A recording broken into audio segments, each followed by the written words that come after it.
Hey, what's up, YouTube? Kenny here, and today I want to give you my top three trades of the week. So this week has been pretty gross. In fact, rule number one is always don't fight the Fed. This is absolutely the reverse. This is fight the Fed at all costs, do their QE before they do QE, do their QT for them.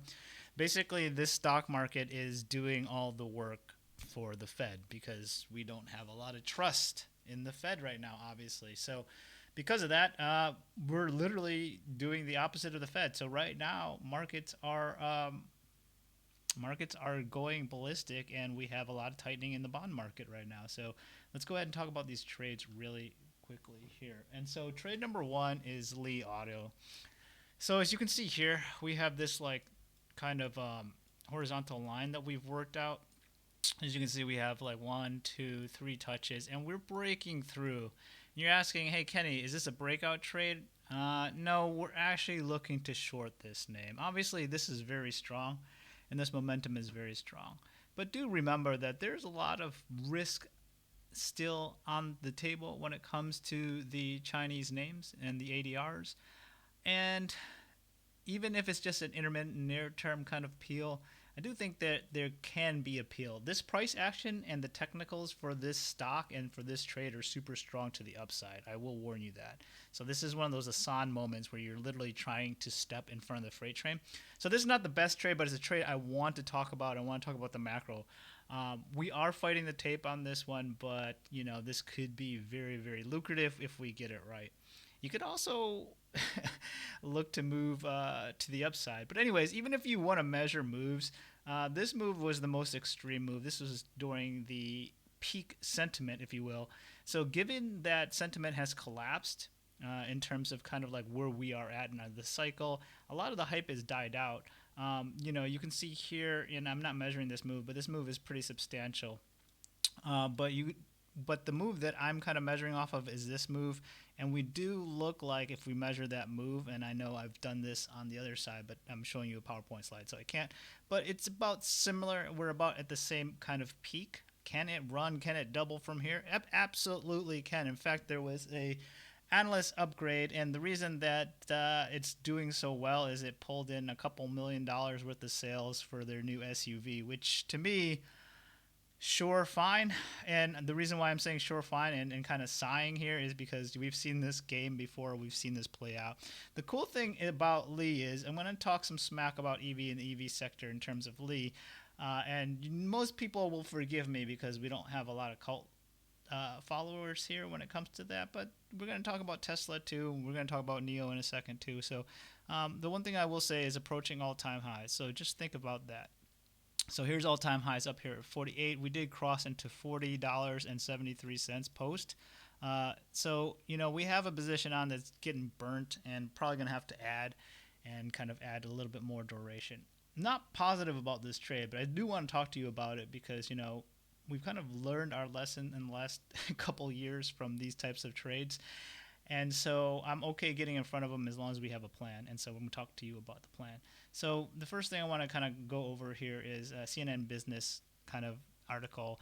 It's just talking about how Elon is saying that, possibility of bankruptcy, and he goes through all this other stuff. And obviously the Tesla bulls and the Tesla army and, the Tesla folks on the every YouTube channel out there is just saying, oh, it's misinterpreted, this and that, it doesn't matter.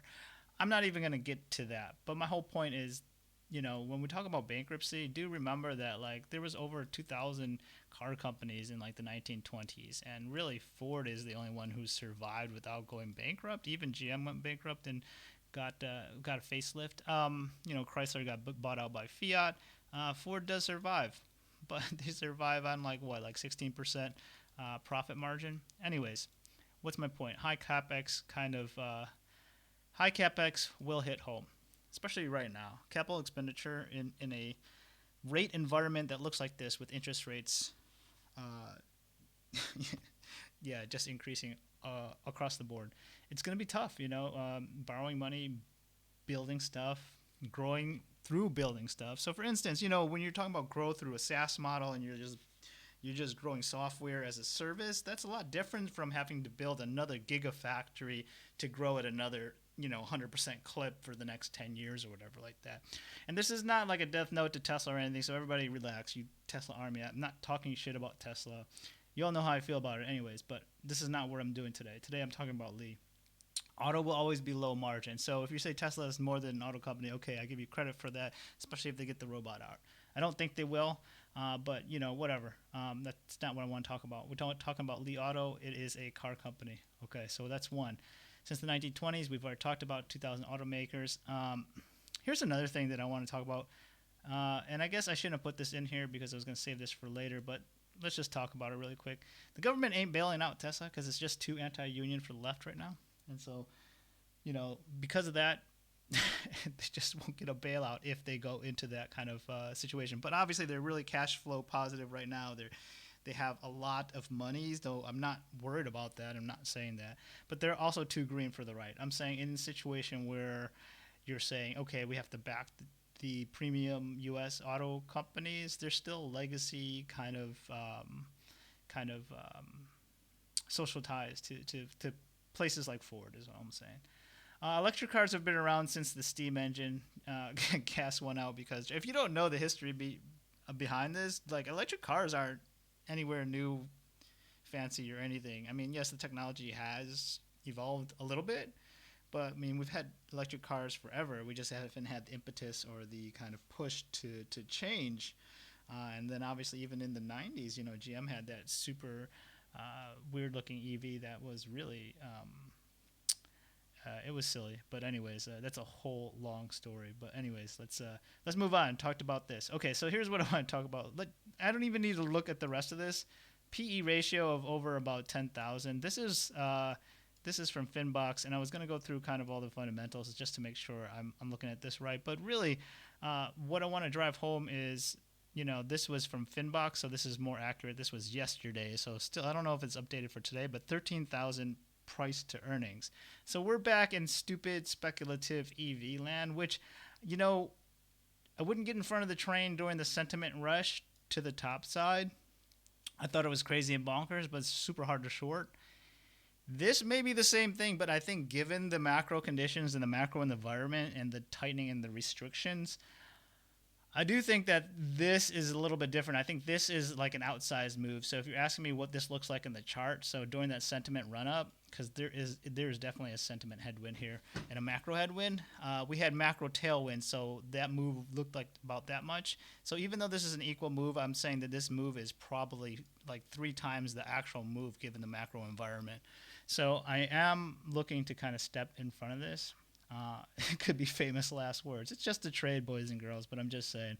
Looking through this, just remember, and again, here it is. So if you're wondering, like, hey, is Li Auto, in terms of gross profit margin, synonymous or with a typical of a auto manufacturing company? Yeah, absolutely, 22% gross profit margin. So very, very on par with all the other auto manufacturers. And yeah, if you look at that kind of stuff and you think about that, and again, look at this CapEx spending, and it's only going to increase. If you think companies like Li are going to, like, double year over year, then yeah, they need to spend money, and money costs a lot now. The weighted average cost of capital, or the amount of money it takes, or the amount of money you have to discount forward is substantial now because of interest rates. Anyways, that's that, but let's keep going. This is some TA from Mike. The only reason I'm showing this is sound. Like, RSI is super oversold on like almost all the daily charts, and this is obviously parabolic. Yeah, this is indicative of trying to catch a falling knife on the other way around, but we're definitely trying to catch it.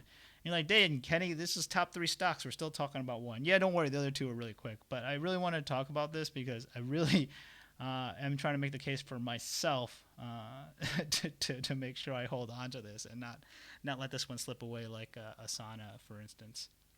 Okay, so even if it gets to all-time highs right now, the thing that you need to continually to do is, it's one of those ones where, like, when it goes parabolic, you got to start hitting the I don't believe button, and you got to start kind of taking paper cuts to get in. You should be trying to get out and taking more premium on the on the short side, but like giving yourself more time for these things to play out. And so we have a strategy with that. In fact, if it doesn't kind of peel next week, we're going to have to close out the options we have on now and then buy new ones or roll into some August or September. But we're going to keep rolling. We're going to keep adding because, this is not one of those 400 or 500% plays. This is literally like a 600, 700, 800, 900% play if you get it right. If you get the execution right, this is one of those ones that makes your accounts. And so you might have to take some paper cuts on the way up. You might have to have some conviction, but if you do your DD and if it's right, these are the macro trades that make your account. So that's why I'm really, seriously considering tripling down on this. Obviously, it's going to be tough. It's a hard trade. This is not for the faint-hearted. I want to say that right away. This is not the easier trade. There's two other easy trades right now behind this, and they're kind of like softballs. So I'm not saying for anyone to take this trade. I'm saying for me, this is how I'm kind of setting this up. And then, everyone thinks that Tesla is such a sure bet and a sure guarantee. But remember, out of 2,000 car companies, really only one survived, right? And now we have a new car company, finally Tesla, and that's great, and I love it. But here's the thing. Remember when NIO was the sure bet for Chinese EV and nobody was even looking at anything else? Like, it was the fast leader. It was in a luxury brand and all this other stuff. Well, in orange here, this is NIO, okay? And you're like, Kenny, what's the white chart? Well, what do you think? This is Li Auto, and this is relative against each other. So, I mean, man, if you think about it right here, this is pretty serious. I mean, it's the thing where people say it's just so obvious, It's like, it's obvious. It's like Tesla and NIO, okay? You want America, you want Tesla. You want NIO, you want China. But what if it's not Tesla? What if it's Ford? I mean, because like Ford is the best-selling vehicle in America, and you have the Ford Lightning now, which is an EV charging vehicle. I'm just saying, just food for thought. I'm not trying to really shake the boat because I really don't care to. This is just for my own self gratification, for me to understand this better. And I'm really just trying to really kind of flatten kind of my thesis here and just try to better understand it. But if I'm thinking through this rationally and if I'm trying to be intellectually honest, I just do think that, it's easy to be wrong. And so, yeah, you just got to keep reaffirming your thesis. That said, Tesla is the leader right now. And so you should invest in the leader. I mean, if you like this industry, if you like investing in automobile companies, it's probably a good bet still. I like MGA right now too, by the way. So, all right, trade number 2, and this is a long-term trade. This is gonna be leaps. Okay, so we got burned on the way down, trying to get in right around here. Lost a ton of money. We got out, but I know that there's a floor underneath here, around 30, 35. But I mean, if this ain't the floor, I mean, there's just a high risk to reward when it comes to where we are at. Unless you think SE is going out of business, C Limited, and I don't think it is. I mean, it's not terrible. There's nothing like going on that's really indicative of this kind of a sell-off, except for just the fact that GDP is really constricted right now, especially in kind of the markets that they're operating. Emerging markets are going to deteriorate relative to the U.S., so everybody is kind of pulling into the U.S. markets, but still, if this is a trailing indicator from like the China trade, I would say China is now obviously, we took the K-Web long. China has absolutely started to run, and I think this could be next.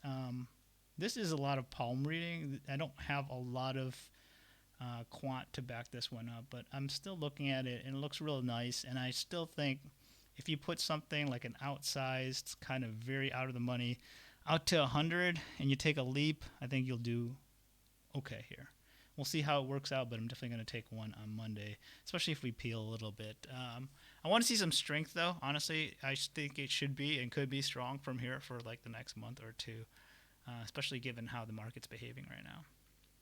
And then finally, Caterpillar. This is the easy softball trade.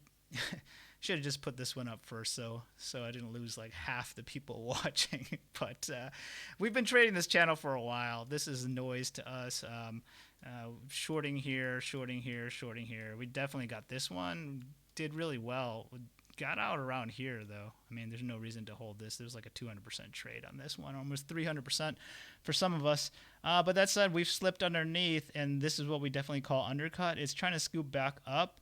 I don't think Caterpillar is one of those companies that just falls off and goes away, especially given the infrastructure package, infrastructure bill. They do have emerging market exposure. They do sell to China. That is a kind of a problem, but I mean, given K-Web and given all the Chinese stocks that are rallying, might be fine right here. Anyways, point is, you get some undercut, and I do think that, we can get back into this channel. The other thing is on dividends, which is coming up right here. On dividends, we usually typically run up to dividends and sell off. You can see it like in every one right here. So here's dividends, runs up, dividends, sell. Runs up, dividends, sell. So it kind of matches that. Here it's a little bit off. Didn't really do that just because we've already run up. But here, here's the run up to dividends. Here's another dividend run up here, right? And then sell. So that's just what I'm looking at. Is it clean? No. But I mean, in terms of the technicals, it looks really good. Thanks to Mike for this one too. He's been eyeballing this one. This is like his. What's the Moby Dick, Ahab, and the whale. This is like his whale or whatever. Anyways, yeah, that's it for today. The reason I'm looking back and forth is because the setup is really weird and I don't have a monitor here. But yeah, thanks for watching. We do have the live tomorrow. If you have any questions, go ahead and put it in the chat. We'll be getting back to more regularly scheduled programming soon. Been just working through some stuff, getting ready to transition, get back to America. The other thing is I did do a deep dive on the food shortage and the food crisis. Has a little bit to do with finance and stocks. Look at the commodity markets. Look at all that stuff too. If you're interested in that, that's on my personal channel. I'll put the link up here as I'm talking. You should be able to click on it. But yeah, if you have any questions for the live tomorrow, let us know. We're going to have Sid Chase again on there. So if you got real estate questions, definitely good for that. So yeah, take care, and we will see you tomorrow. Bye.